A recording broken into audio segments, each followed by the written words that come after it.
Hello guys, is Boy Kulot guys. Ngayon guys, i-share ko sa inyo ang takbo sa buhay ko. Kasi ang buhay ko ngayon hindi okay. Kasi may taong gustong pumatay sa akin. Kasi yung taong pumatay sa akin, bigla lang itong pumasok sa lugar namin. At naghanap buhay, nagtanim ng mais, saka ano pang tinatanim nila. Tapos sinabihan namin na huminto na siya sa ano niya sa lug area namin, pagbungkal ng lupa. Kasi di siya nagsabi sa amin na pumasok siya para maghanap buhay, bigla lang siya pumasok. Tapos sinasabihan pa ako niya nga pag pumasok ako sa lugar niya, handa ako niyang patayin.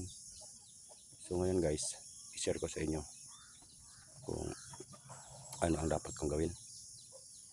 Kasi itong tao na to, dayo lang to sa lugar namin, taga Osamis itong mga tao to.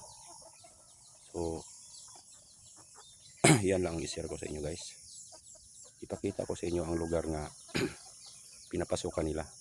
Itong lugar ito guys, noon pa mayroong may-ari nito, tapos binibinta nila sa akin, tapos binabayaran ko. Ngayon matagal akong hindi nakabalik dito kasi pumunta ako sa ibang lugar. Pagbalik ko dito, mayroon ng tao pumasok sa lugar na binili ko na lupa. Ayan, ipakita ko sa inyo guys.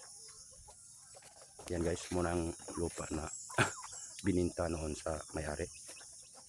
Guillermo ang may-ari yun guys. Yan. Tapos yung pumasok bigla dito guys,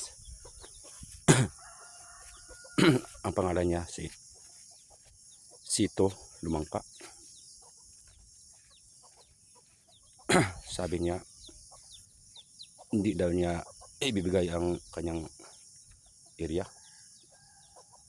sa kanya na daw nung lugar kasi wala ko nung dokumento. So sabi lang ako sa inyo guys, mayroong dokumento yan, mayroon kaming pinirmahan sa may-ari na doon pagbili ko, at saka mayroong saksi, testigos. So i-share ko sa inyo guys paano ko ito gawin. Tulungan nyo ako. Yan lang guys ang problema sa buhay ko.